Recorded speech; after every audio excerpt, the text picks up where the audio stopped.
Hi, everyone. This is Enoch Miller. Welcome to another episode of Holding Court with the Empress West Hollywood. I am your Empress, and we're so excited to have you with us today.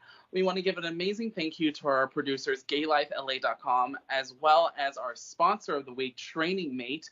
If you want to have the fashion body of the gods and you want to look fit for summer, go to trainingmate.com to be at one of their 3 locations, either here in West Hollywood, Studio City, or Santa Monica, and a 4th one soon to be on the way. Training Mate is a fun place where you can go with amazing trainers and get that cheeky Australian humor you'll love every day. So go to trainingmate.com and check them out. And I want to say such a great, amazing thank you to our guest here today, Michael Fazakerley. Hi, Michael. How are you? Hey, how are you, Empress? I'm very well, thank you, and so glad to have you here on this side of the coast. You're usually over on the East Coast, but you're here joining us here on sunny West Coast as well. I am. And how is your experience? I know you've done kind of primarily a lot of stuff on the East Coast. Have you ever been to Los Angeles before?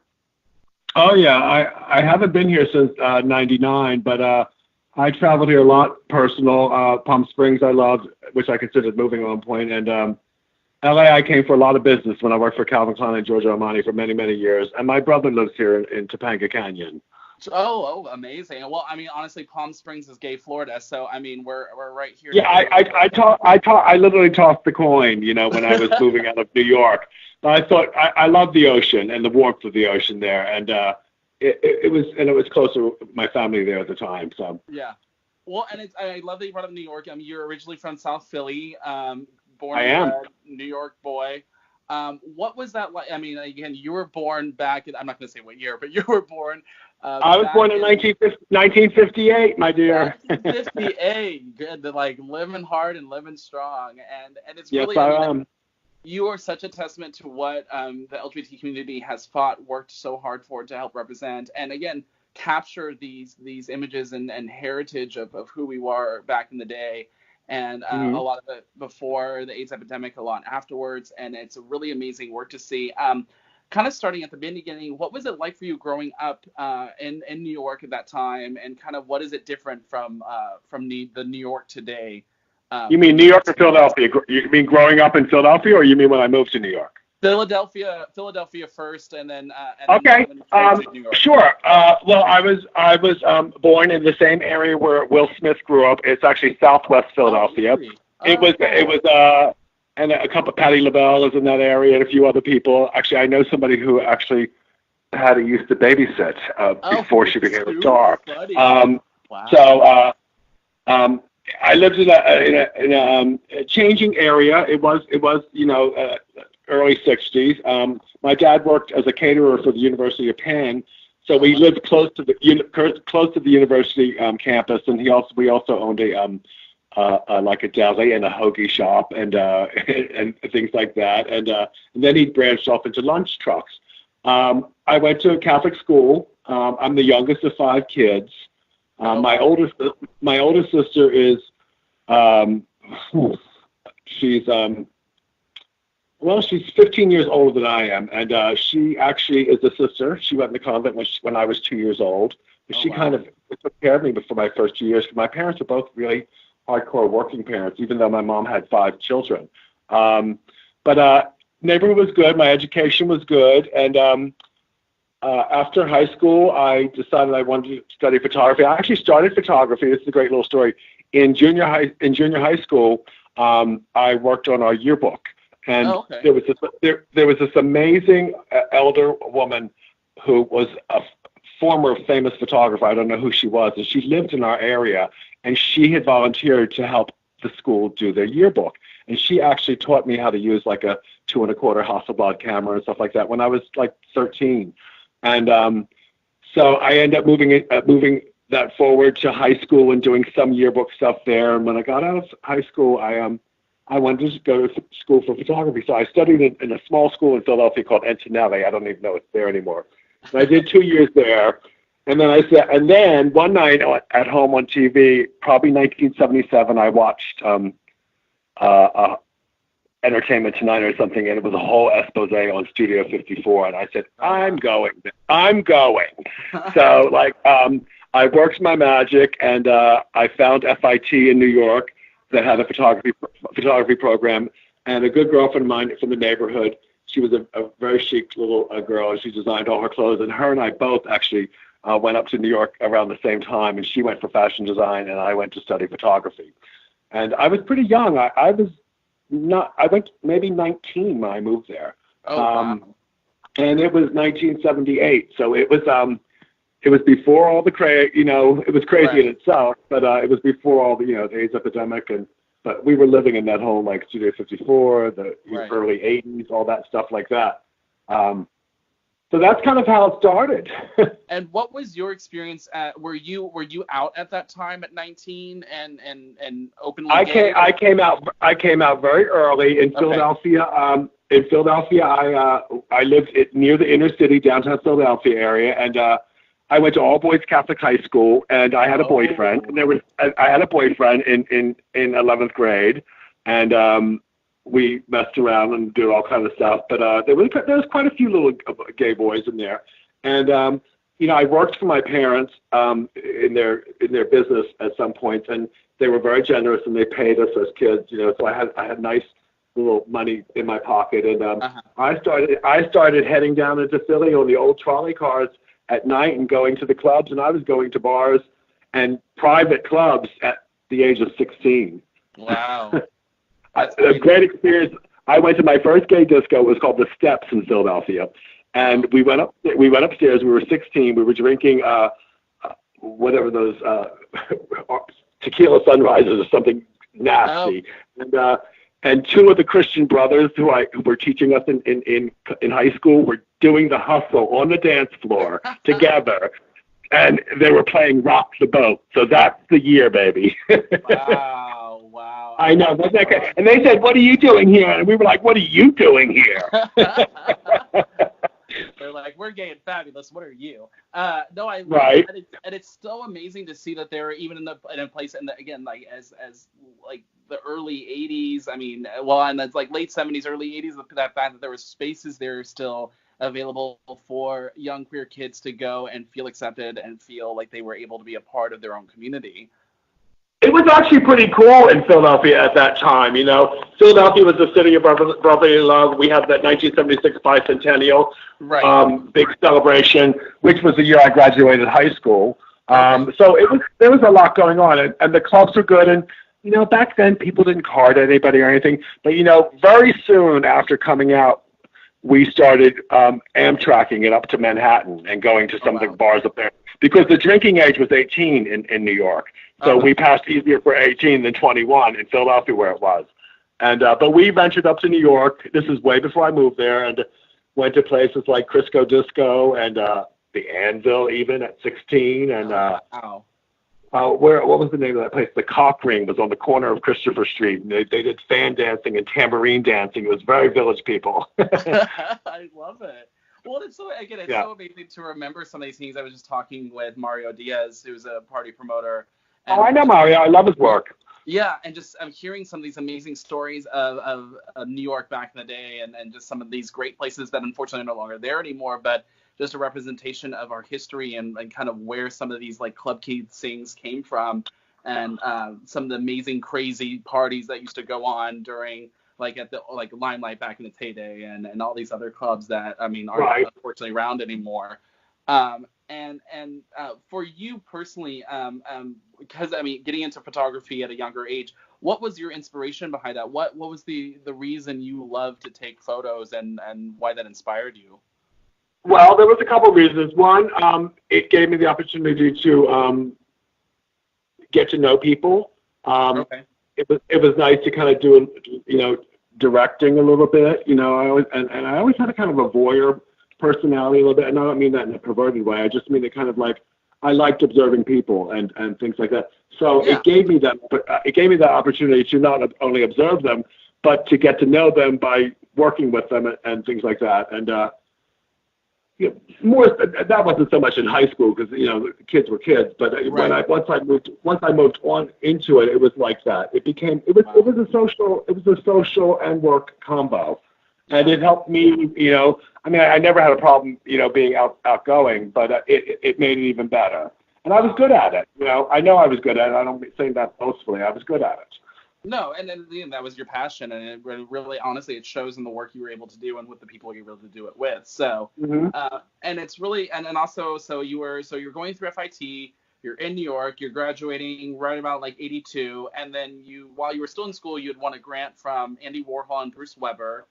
Yeah, there was a contest in our graduating class, and one of our professors was he was a big head at GQ or something like that. And there was an organization, I don't know if he was still around in New York, and it was called the Men's Collective, and it was a group of all men's clothing designers, and everyone from Perry Ellis to Calvin Klein to like 45 different designers were part of this collective. And he organized something for the collective that they were doing. I guess they were having like an awards, kind of like what CFDA does now, So he came up with this great idea. He said, we're going to get the photography students and assign each one of them to one of the clothing designers and have them do like a 6-photo expose on them. But it was supposed to be done like as their personal life to show who they are. Okay. And so people got assigned different people, and I got assigned this fabulous, eccentric woman, Marcia Aiken. She was a very, very top-notch men's hat designer. For many, many years. So our company is still in business, but she made hats for Sinatra and Bill Cosby and all the famous people, and anything you ever saw in a GQ with a hat was hers, because it was kind of a small market. But Marcia was a little cray, and I made gorgeous pictures of her. She had a beautiful little boy and a cat, and I did a funny picture of a cat in a hat, and I had her dressed up in like this outrageous turban, and she was sitting in front of her TV watching Pavarotti perform in the background. Oh my God! Just kind of funny, and you got a feel of her personality.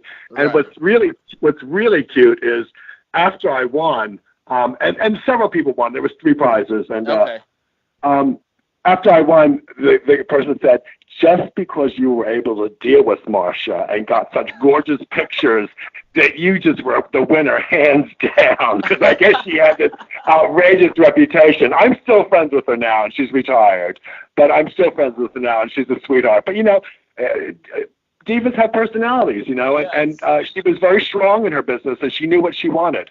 And so that was fun. So that was kind of how the award, literally, and the award it was Bruce Weber and Calvin and Andy Warhol, but it was also it was Kiza Keeble, who ran a huge PR firm, who was a famous stylist, and she did all the fashion shows. And it was Barry McKinley, was another famous fashion photographer like Bruce Weber. And Barry and Kiza both died of AIDS very early, maybe 3 years after that. Wow. And so it was actually the award was from 4 different people. But I got a first prize, and I got, I think I got $1,500, and I went out and bought myself a Terry Mugler shirt to wear, because I knew I had won. They told us ahead of time to make sure we would be there. It was like a big, Ritz-Carlton dinner or something, and that was fun. So, and it was nice to get the award, and I have it signed with all the names on it, but I don't know where it is now. Yeah. Did taking some of that money as well, besides the shirt you got, did that help also kind of launch the start of your business, doing photos for model photos? A little bit. I was very fortunate. FIT was a good school because it's right in the heart of the fashion district, and there was a lot of people who would. We had a placement division, and people would hire the students freelance or give them jobs to start off with, or there was even programs where you would. What do you call it when you school and work together? Anyway, right? Yeah, when you would do credits to work somewhere, something like that. Internship. Yeah. So it was a really good opportunity there. So I actually started getting a lot of little freelance jobs, and I was fortunate that my parents were very generous with me, and they helped me in the beginning.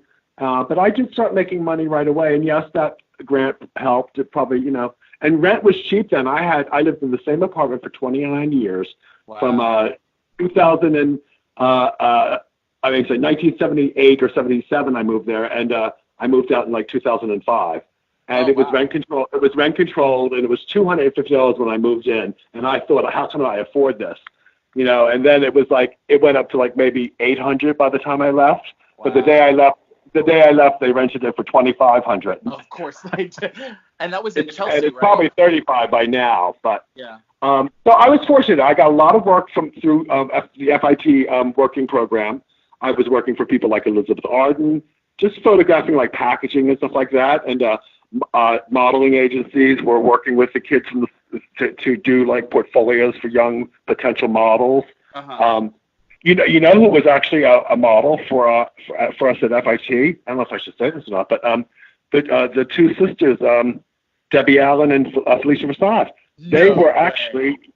they actually were models at FIT pre anything. So if I was 18, they might have been 19. I don't know how old they are compared to me, but yes, I remember that. And there was a couple of other people. Vanessa Williams was a model. Wow. The school hired models, and they would come in because it was fashion oriented, so they would hire models, and we would do fashion shoots and things like that. And we got out of control. Me and a couple of my friends, we just took it up like 5 notches. I was taking the models down into the boiler room because it was very Helmut Newton, and we would have them naked with like high heels on, biting the electrical cords, and just very new. It was a new wave period. But the teachers loved it because they saw that we just jumped right into it. And I graduated pretty good in my class. And I'm still friends with a bunch of people there. That's fantastic. And you've also done work for Scavullo and Greg Gorman, doing like wardrobe stuff and. I did. When I graduated from school, I actually started working for Rebecca Blake, and she had just finished being the person who helped do Eyes of Laura Mars. Oh, wow. She stepped in to take over from Helmut Newton, who for some reason didn't finish the film. But she was a woman, and she was a good photographer. She did it more as a woman's point of view, and so she had just done that. And I of course adored that movie. It was probably the year I moved there, and so I worked with Rebecca for a little bit. It was tough, but she actually got me into doing styling because I realized right away that I wasn't like a technical photo assistant. Right. I tried to do that. And she was just like, you're really good with the creative stuff, like the sets and the this and that. So she kind of let me work with her stylist, and we did amazing things. Revlon, Charles Loretz, Halston ads. She has a beautiful book out as well. I think she might live in LA now. But I worked for her for about 2 years, and I learned a lot of things. And then one of the girls that worked with her, we were very close. She left, and she became Scavullo's personal assistant to run his studio. Okay. And she brought me on to work with Scavullo's lover, Sean Burns, who was kind of the primary stylist. And I used to assist Sean doing all the things that he didn't want to do, or or even helping him with the things that he wanted to do. And we did everything. I worked off and on for 10 years with him. It was amazing. And what's funny is when I was a little boy in Philadelphia, I had Scavullo's pictures from Vogue and hanging on my ceiling. So it was like a mentoring thing that came true. And I'm going to cry. That's amazing. I mean, that's to kind of meet your hero and be able to work for your hero too, as well. And he was a sweet man, and Sean was nice. And we did everything from Avon catalogs, believe it or not, as Scavullo, to like photographing Diana Ross and Bowie and Grace Jones and Carol Burnett, and I mean Frank Sinatra and Pavarotti. I was at all these kind of shoots, 25 or more Cosmo covers. Wow. At that point, he wasn't doing Vogue; he was doing Harper's Bazaar. So I worked with a lot. I met so many people, and it was so amazing. Like Boy George at the beginning, the Eurythmics at the beginning, Madonna at the beginning. Although I had danced next to her at Danceteria before that, but like at the start of her career, she came in for several sessions for Harper's Bazaar. So that was really exciting, and I was freelancing, and I did some of my photography at night or when I wasn't working for them, and it kind of like went back and forth like that for a long time. Wow, that's amazing, and it's just again fascinating, and I really hope you're going to put out like all these photos from that you have before, hopefully one of these days. a tell-all book of everyone you've ever photographed, which would be amazing. I should write one. You know, it's funny. I volunteer at the Stonewall Museum where I live now. Who actually gave me my exhibit, the first exhibit, and as a volunteer, I was there working while my show was up, and people would come in and they didn't know it was my show. And sometimes I would listen to what they say, but usually I told them who I was and stuff like that. And it was funny, and because I do have a story for every picture. I don't know if I should tell them, but you know, and you know, I'm actually really good talking with total strangers, better than people I know, because you can just kind of be candid. And so, like as a volunteer at the museum, you know, these people are coming in, they're tourists from all over the world that come in to visit an LGBT museum, and you can just start rambling with them. It was a great experience. I learned a lot about myself and in talking to them, and it felt good. Felt really good. That's amazing. And let's talk a little bit about, because you did also, like, I mean, you've done many, many covers, and also, but in 89, you started a fanzine with a group of friends called Patsy Beat. Pansy, like the flower. Oh, Patsy Beat. Duh, I can't read. Yeah. And the logo was like a pan, like, you know, the guy with the horns playing the flute. Oh, okay. You know, like the Sagittarius figure. Peter Pan too. Yes. And a group of us who were all very good friends and different talents. Michael, who was an amazing graphic designer and artist. Someone who was a writer. Myself as a primary photographer. And yes, we, just out of love, we started this little it was called a fanzine, and it was like, I want to say like 80 pages, black and white, offset printing. And we would do little stories about what's happening in the scene in the city, and we would get ads from some of the local gay-friendly boutiques to help produce the magazine. And none of us really made any money off of it, but we all got a lot of really good recognition from it. Oh, that's great. You guys did 5 seasonal issues. I mean, that's a lot. We did 5 seasons in a row. By then, we were all killing each other. We had to get away, and all of us had other things to do. And you know, when you're doing something for free, and somebody's knocking on your door that wants to pay, you know, it just, you know, and it just kind of outgrew itself. But you know, funny enough, Michael produced a hard copy book of all the original Pansy Beats, and it came out last year. Plus he did an expose of adding some new interviews or updates to the older interviews. Right. And I think it's like 400 pages, and it's cute. And I have at least 200 pictures from there. Yeah, that's impressive. Well, you're probably doing most of the work. No. We all worked together. Michael was very hard. He did all the running around and making it happen, and the printing. And you know, back then, graphic design, everything was by hand, Ruby lift. Yeah. And there was no computer. All my photography, everything that's in my show right now, it was all film and negatives that had to be. First, I had to edit, and then I had to get digital made from it, and then I make prints from it. But the digital process is much better. You know, you can really clean things up and make them look nicer, and it's actually less expensive. I don't know about archival purposes, but I had to convert everything from film and negatives, which some of your kiddies might not know about. Some of the princesses out there might not know what film and processing is, and Kodak. Exactly.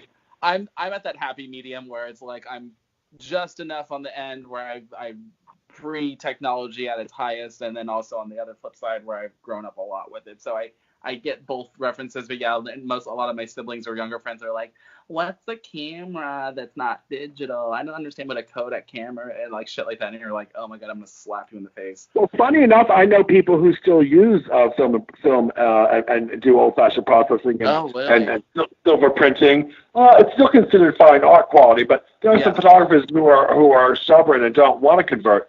I've used both. You know, actually, I don't shoot anymore. I don't take any pictures anymore. I haven't taken photos for any real work purposes.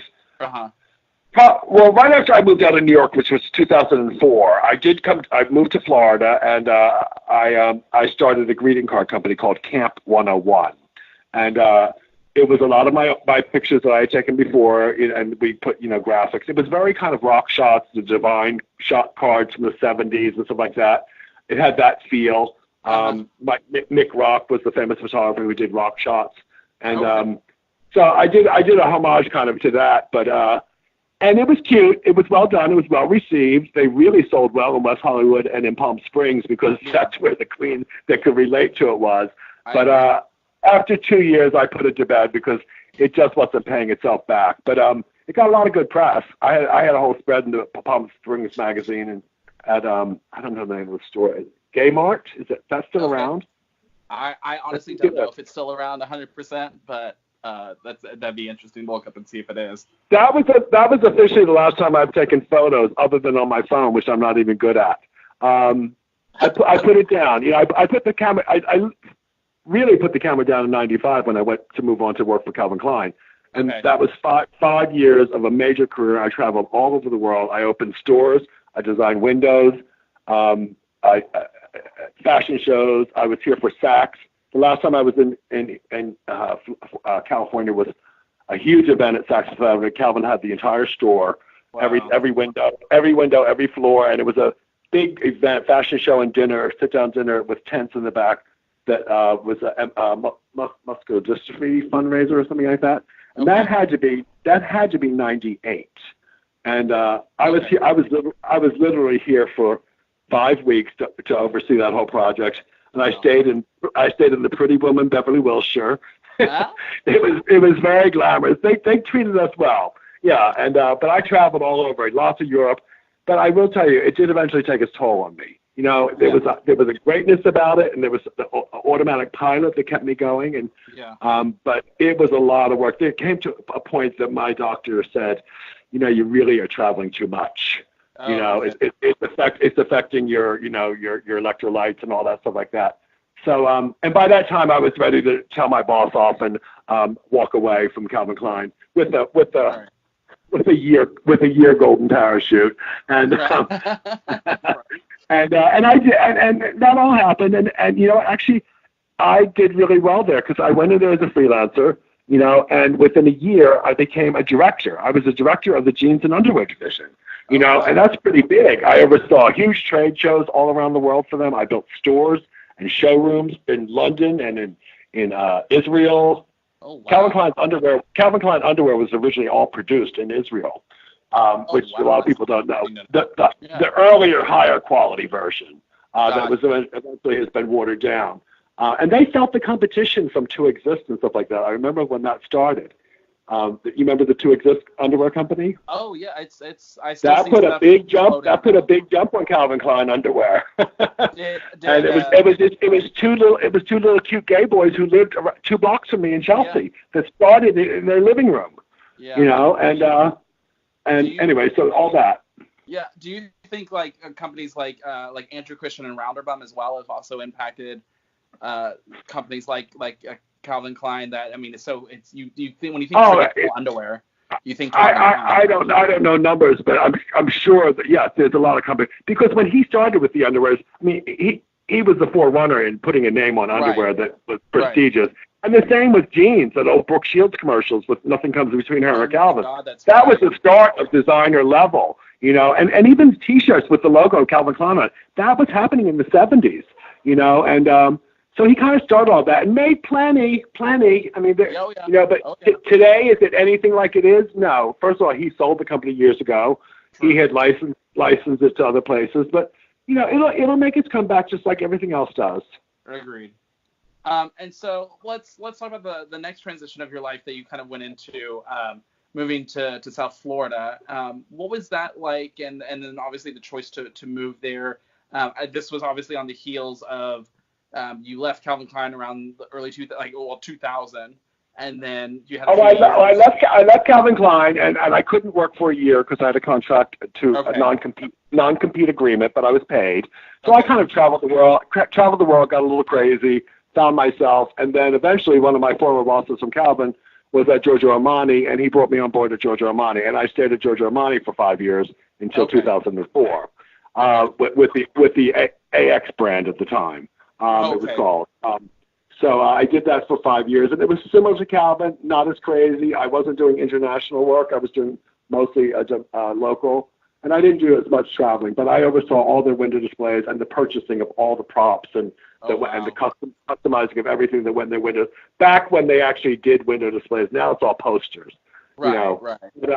But we had a system because they had 245 our AX stores, and we cranked out, directories on how to do the windows, and we bought everything.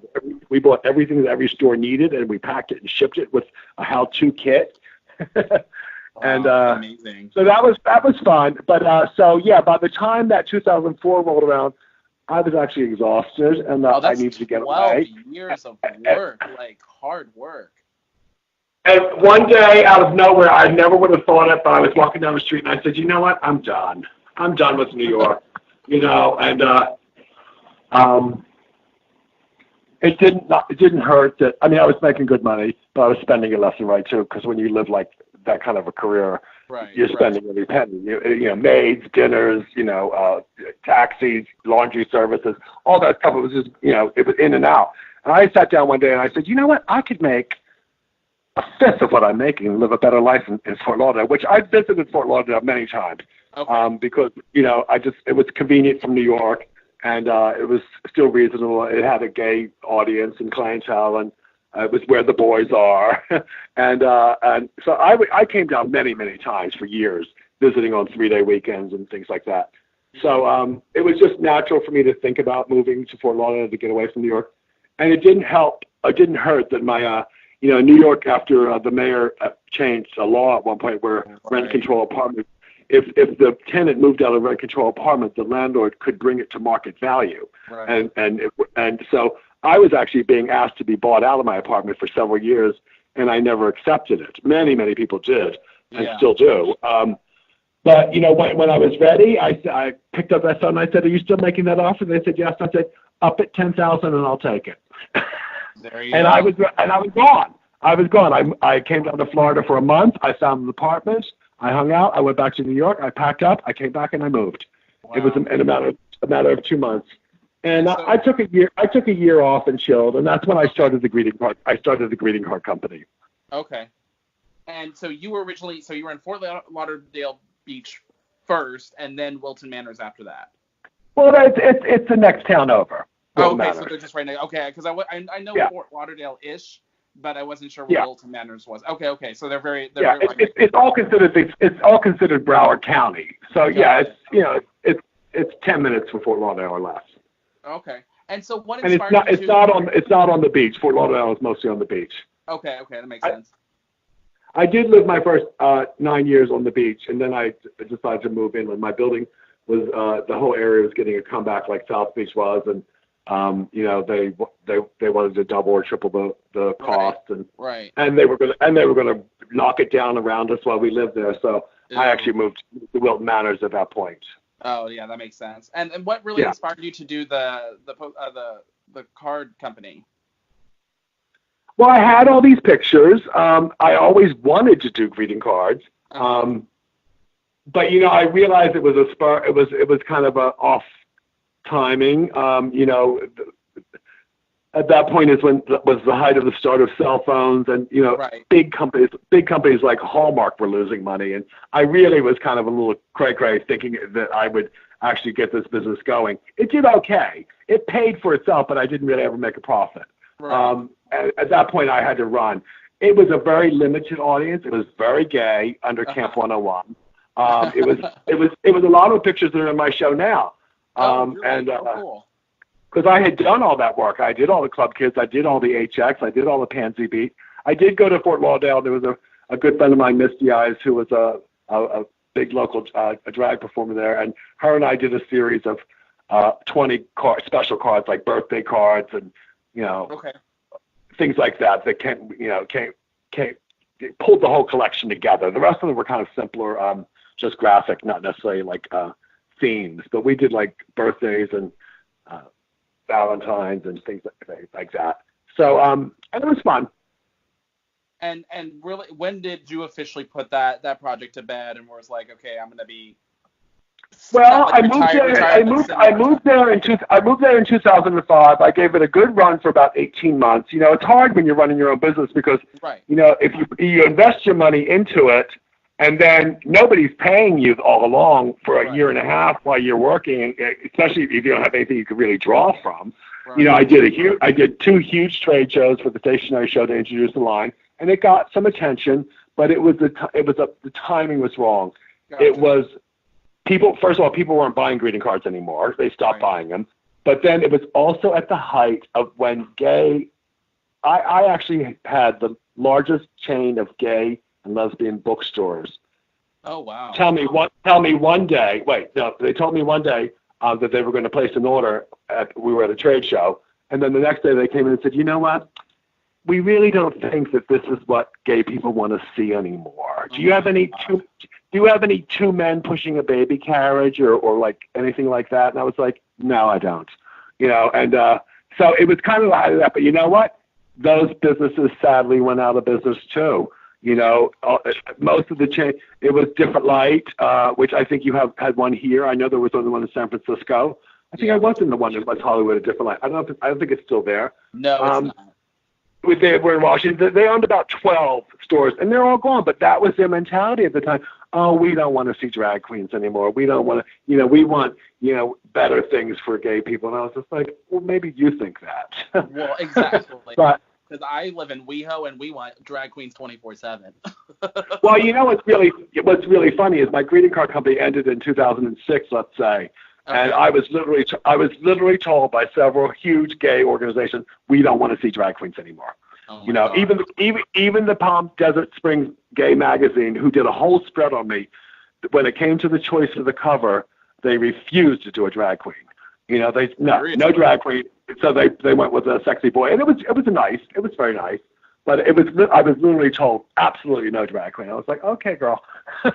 And then okay, I wonder where she is now. But that's insane. But you know what's really funny? Because nobody wanted to think about drag, but lo and behold, 2 years later, RuPaul hits the map with drag, and look where it is now. So it's like all that. It's like a reverb. It's a bounce back. Everyone wanted that whole marriage equality and rights, which of course we needed and we got, and I'm very happy about that. But you don't spite your nose for your face. Right. And now with the 50th year anniversary of Stonewall, so many people are talking about what the drag and the transgender community really did for us. They were the vocal voices. And we can't forget that. But people don't want. And, me personally, I don't even like the letters, the LGBT, ABC, 1, 2, 3, whatever they are. I think everybody should just be respected for who they are. I think it's really confusing. But at the same time, we have to do what we do. I've learned a lot by working with the Stonewall Museum, because every organization, every group of people, whether you're African American or American Indian or Jewish, they all have their own museums, and they're the ones who save the stuff, and they're the ones who make it, and that's how it happens. Right. I have kids. There's a big high school, kind of ethnic, young inner city high school near the museum, and a lot of kids will come in there sometimes, and and they're usually harmless, but sometimes they say to me like, "Man, where do you get this stuff from?" I said, "The same place you get stuff from the African American museums, from the people who who have it, And and I learned it's okay to talk to people and be honest, and these kids actually said, "Wow, that's cool." I said, "Yeah, if you don't save it yourself, nobody else is going to save it," and that's how it at least gets the ball started.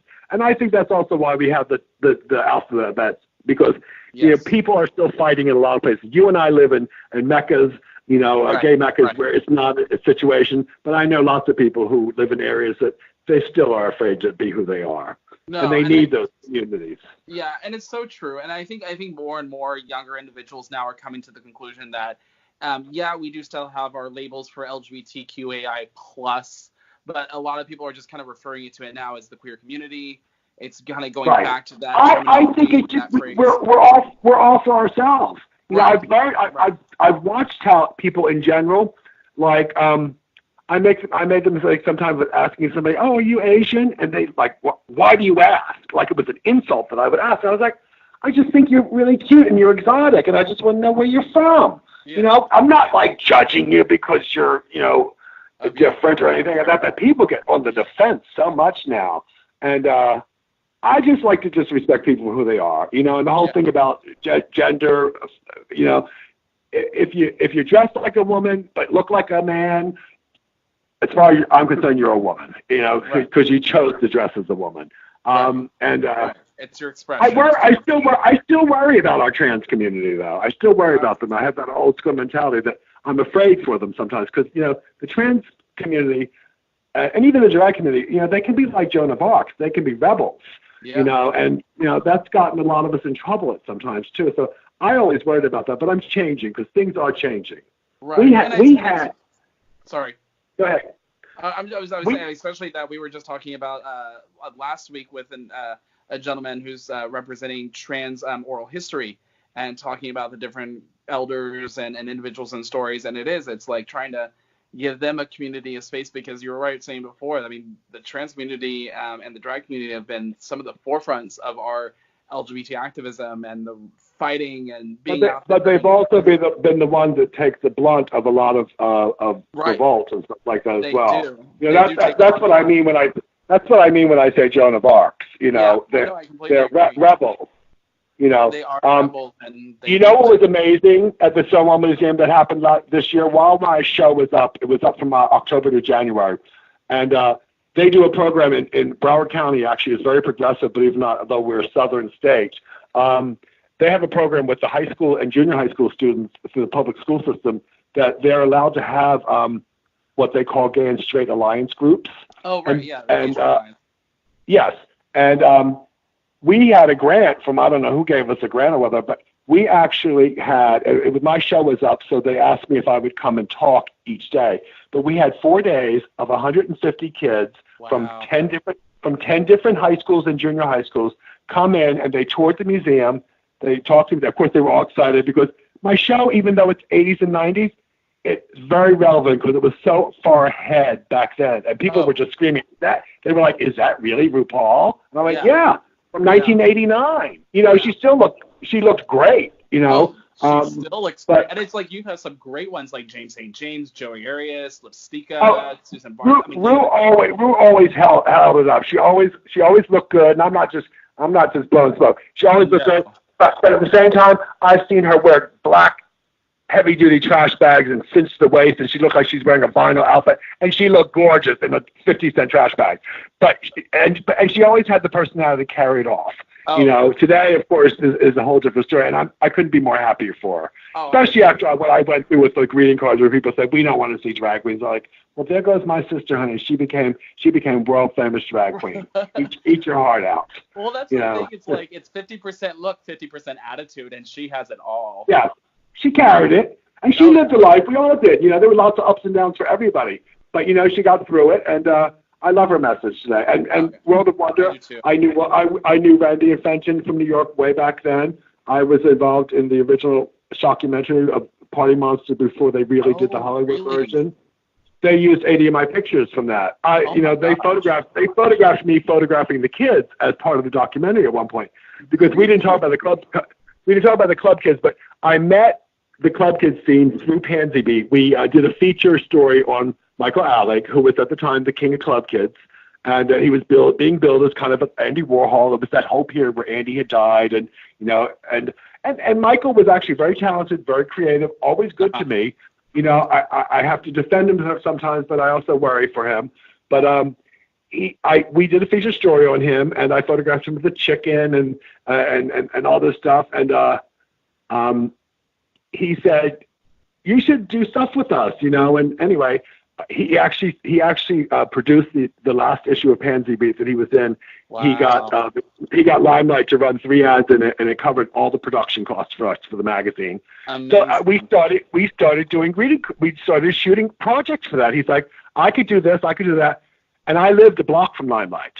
Oh, and wow. He said, "Why don't I send 10 kids over, and you know they'll all be fresh makeup, and nobody's drunk or trashed at this point, and you could do do a half a roll of pictures of them, and we'll make posters and hang them around the bar, or do like a slideshow, or use them for invitations or this and that, and it snowballed from that, and and then the project. In your little apartment in New York, that must have been. Oh, my neighbors loved it, because they were clunking up down with 12-inch platform, shoes on, and but in and out. They would be in and out in 40 minutes at the max, and running down the street to go to the club, and it was kind of funny. And they always were professional with me. They always loved me, and they always knew I would make them look good. So, and I'm still very good friends with many, many of them today that are still with us. Yeah, and so that's how that snowballed. And the last real picture that I did before I went to Calvin was I did a calendar for Disco 2000, which was the Club Kid night, and it was a 1994 calendar, and we threw 3,000 of them off the balcony at New Year's Eve. Wow! And it was a calendar, and each month was a different Club Kid, and Michael was on the cover, and kind of right thereafter, I went on to Calvin, and then that whole crazy ordeal happened with Michael and the situation and all that stuff like that, which lingered for several years and kind of changed the temperature in the nightlife scene for a while. Right. But so that was that whole thing, and I have beautiful pictures, and I still support Michael. I talk to him. And a lot of people were weird during the show. It was so funny how many people at Wilton Manors were former New Yorkers and knew things. And, people always had, why do you have him in this show? You're glorifying, And I said, no, he was part of my life. He was actually maybe a 30% contributor of my work. Right. And I said, and you know what? They made 3 movies about his life. I participated in 9 TV shows and 2 documentaries. Okay, with photos from that scene. So, he is somebody that needs to be reckoned with. And you know what? I spinned it around and I said, as a gay person nowadays, we need to know the good, the bad, and the ugly. Agreed. Because we can all become. Michael was at the top of his game, but it was drugs and alcohol that took him down. Yeah. And I won't even talk about Angel, because I never really knew Angel, the boy he killed. But, it was drugs and alcohol. And, as a gay man in our gay community, that is something that young gay people need to know and remember, whether you like it or not. Now, Michael has a huge following of people who still like, kids who follow him, but they're following him kind of for the wrong reason. Right. I wish Michael would have reformed and did something, but, maybe one day. Maybe one day. Yeah. No, I just sent him a book, and he was very grateful. Oh. And I was grateful to him as well. But yes, I'm here at World of Wonder, which is really exciting. Benton and Randy saw my show, and I did ask at one point, and we talked, and they were actually going to produce my book. I actually have they were big supporters of my greeting card line. They sold my greeting cards here at their store in 2006, and they have a 25th year anniversary retrospect book that was produced about 5 years ago, and they used about 12 of my pictures in that, along with everything else they did, from Party Monster to RuPaul to Deborah Harry to whoever else they had, all the movies, the Tammy Faye and all that. Right. So they said, yes, we'll bring your show out, and they've been very supportive, and so is the museum. I'm so excited, and it's so exciting too, the fact that, obviously you have this stuff over at the Stonewall Museum, but it's going to be here in Los Angeles at the World of Wonder Production Studios over in Hollywood, on Hollywood Boulevard, and you can check it out. 6650 Hollywood Boulevard, Cherokee. Yeah, 6650 Hollywood Boulevard, and it's a great. There's going to start tomorrow. It starts the 12th, and it goes to May 3rd, and it's over. You said it's like it opens on the 11th, and it goes to May 2nd. And May 2nd, just while you're May 2nd. And the hours are not that late. It's like 11 to 4, and they are closed on Sunday and Monday, like any kind of gallery would be. Yeah. It's actually within the RuPaul. They have a RuPaul shop right on Hollywood Boulevard. The gallery space is in the back of it. Yeah, and it's a great space. It's huge, and it's really, and the shops, they just added that here a couple months ago, and it's an amazing store. We were in there for the launch of that. It's absolutely beautiful in there, and there's so much to see with that.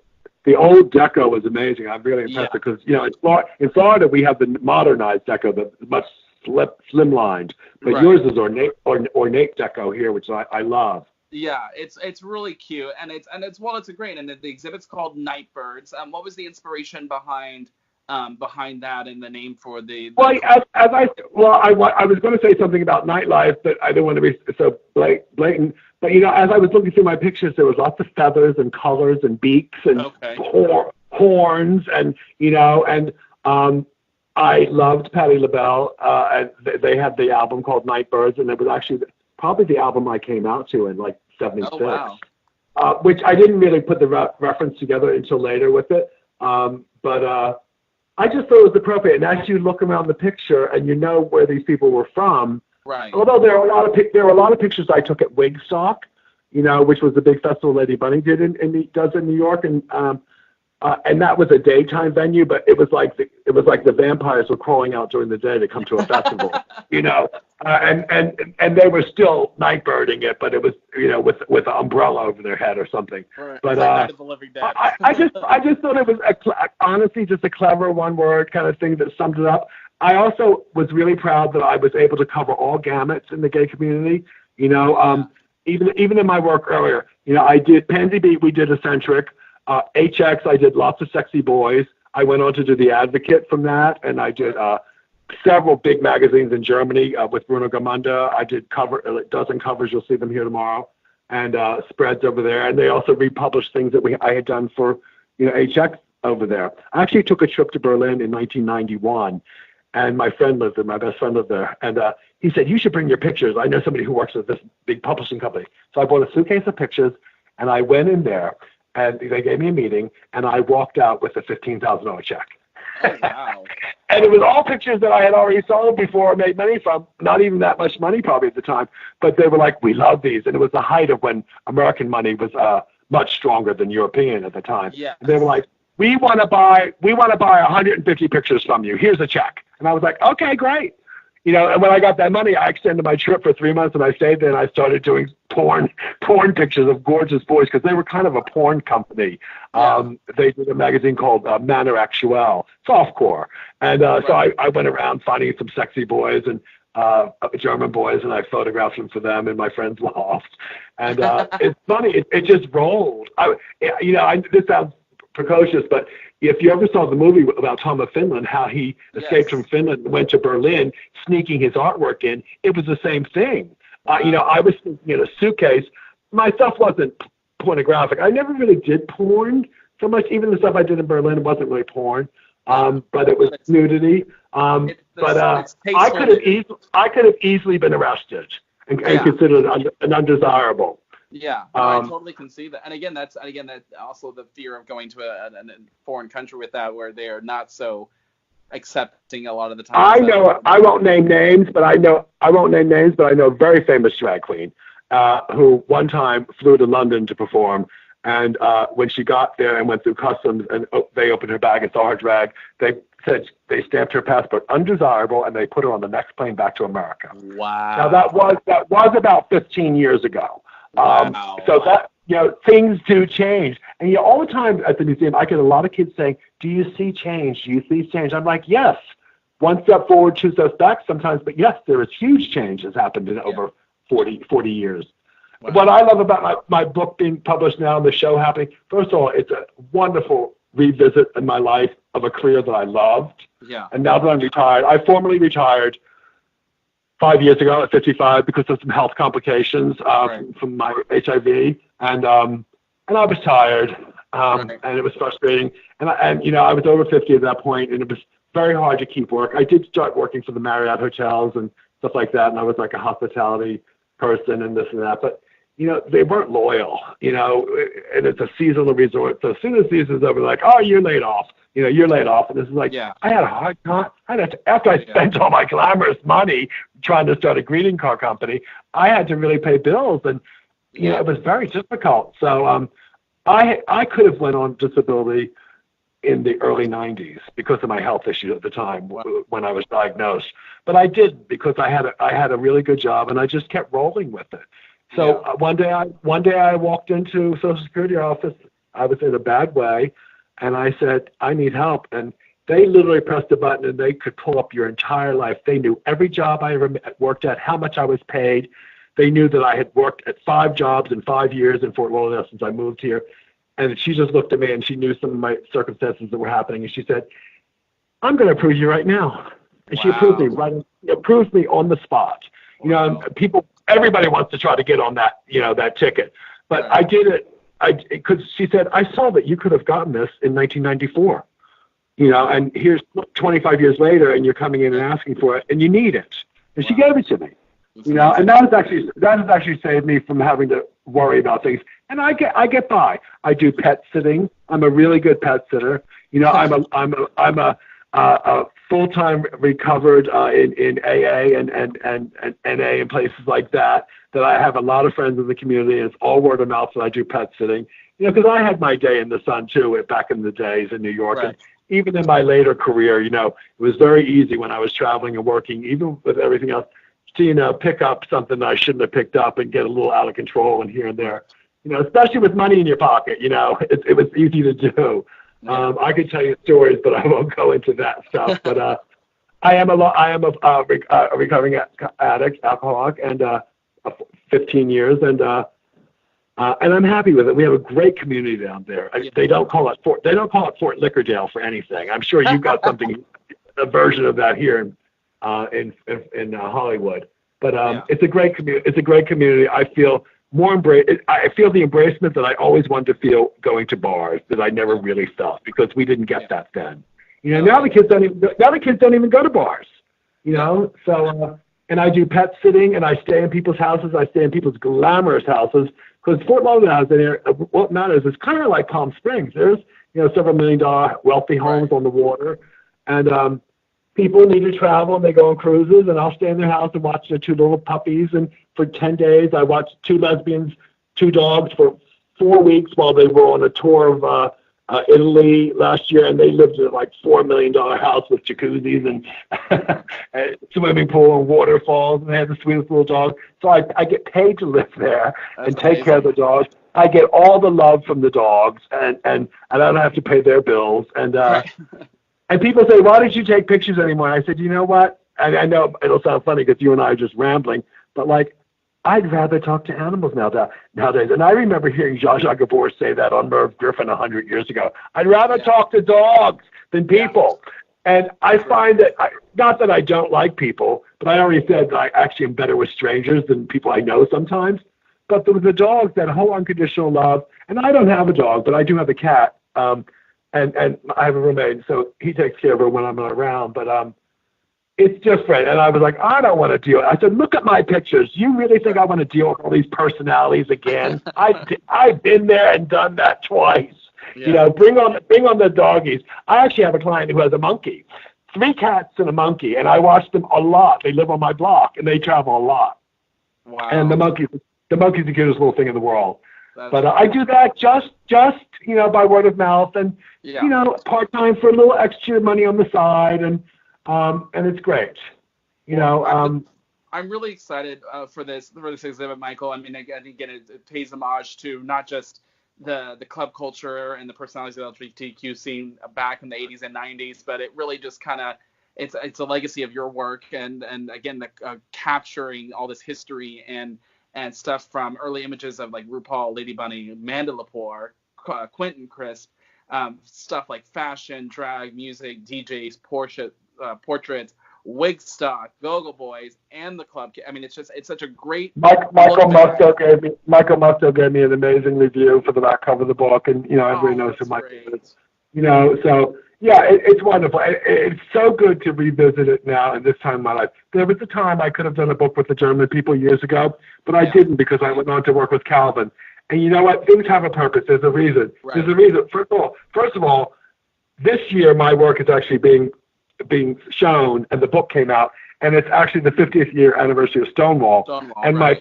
my pictures actually portray the 25th year of anniversary of Stonewall. So it actually does. It does well because the period was 25 years after, because it's now 25 years since I took the pictures. I mean, the last picture in this show was 95, so that's 24 years ago. Yeah. And so it's kind of like a middle period. So, and I didn't realize that. The director of the Stonewall Museum actually said, it's actually kind of like a nice middle point from, throwing the brick at the Stonewall Inn to, mega nightclubs in New York in the 90s to where we are today with marriage equality and everything else.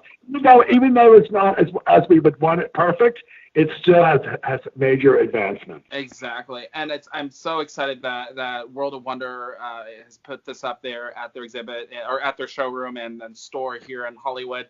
And thank you to them. And I mean, again, it's going to be here on the 12th of April to May 2nd. And you guys can check that out at 6650 Hollywood Boulevard. And it's, again, Michael, we'll be seeing you there tomorrow for a fun little kind of get together. But I'm really excited to see the work and just some of the little glimpses I've gotten into some of the imagery. It's absolutely gorgeous. It's wonderful. So nice. And I'll send you some more. We'll talk about that after we hang up. What I should send you and where to. But again, just to add to your Facebook. Yeah, but I love stuff like this that really just, again, captures our heritage, our history, our community, and really just showcases what, again, like this nice little halfway point of the LGBT struggle from the 50-year Stonewall to today, and that little in between. And so, and I actually had to ask myself, why is World of Wonder doing this? Because they put a lot of money up. They brought me and my friend, but honestly, it is their history too, and it's respect. And Lord knows, they've made such a success, but they've always been good supporters. But they talk about herstory and this and that, and it is what it is. Yeah. I love the fact that they were willing enough to appreciate it. They know my situation. I'm not a wealthy man, and they know that this whole thing was a revisit. It's funny, people think I'm wealthy. After my exhibit, I got like 1,000 Facebook people in Fort Lauderdale thinking they wanted to marry me, with my cute little retouched picture, and they thought, oh, he must be rich. You're like, girl, I'm okay, baby. But I love that World of Wonder did it and embraced it and brought it here, because they didn't have to do that, and they really have went all out for me, and I love the fact. And of course they're going to shine with it also, but they don't need to shine. No, exactly. And they've been doing such a great job, really. They do so much for portraying and respecting the LGBT community, and as well as highlighting the amazing things and working with RuPaul and the stuff he's done, and putting again dragging the forefront too, which was also a big part of the 80s and 90s. So Michael, thank you again. I appreciate you taking the time to speak with us today and sharing your history and your stories and experiences. Well, thank you. I really look forward to meeting you tomorrow. Make sure you come up and let me know who you are. And by the way, I'm whoring myself all over this town and social medias. I had 2 other interviews before you. There's going to be so much press, including yours. It's going to be funny. It'll be my shining moment. I'm going to embrace it. I'm not going to cry this time. I cried the first one. I'm not going to cry this one. Well, you never know. Something might happen. So well, that's true. I might, because I'm seeing a former boss from Calvin Klein who lives in Malibu. My brother and his wife, I haven't seen in 15 years, who live in Topanga. I'm going to stay with them for a couple of days when I finish this here, and a girlfriend from 30 years who's out here. A bunch of people here. Of course, I know Constance, and I know Armand Ra, and Kenny Hatch, and all those. Donald Simrock, the makeup artist, is on the cover of the book. He's one of the bluebirds on the cover. So it'll be nice to rekindle with all of them. I met with Jane today. We actually did a podcast for a while, which was great. So, like I said, I'm hoeing myself all over Hollywood. Well, I'm welcome to the Gayborhood back again here in LA, and we're so excited to have you. And again, this little nugget of this amazing piece of our history. Can't wait to see it. You guys can go and check this out again at World of Wonder Productions over on Hollywood Boulevard, 6650, from April 12th through May 2nd. And it's going to be amazing. And we're, again, super excited to see this. And thank you to GayLifeLA.com, as well as TrainingMate.com, and everything you guys do to help make this show happen. Michael, thank you so much. Just stay on the line with me a little bit. I'm gonna end this, and then you and I will keep chatting. But thank you guys so much for tuning in, and we'll check in next week. All right, bye. Bye.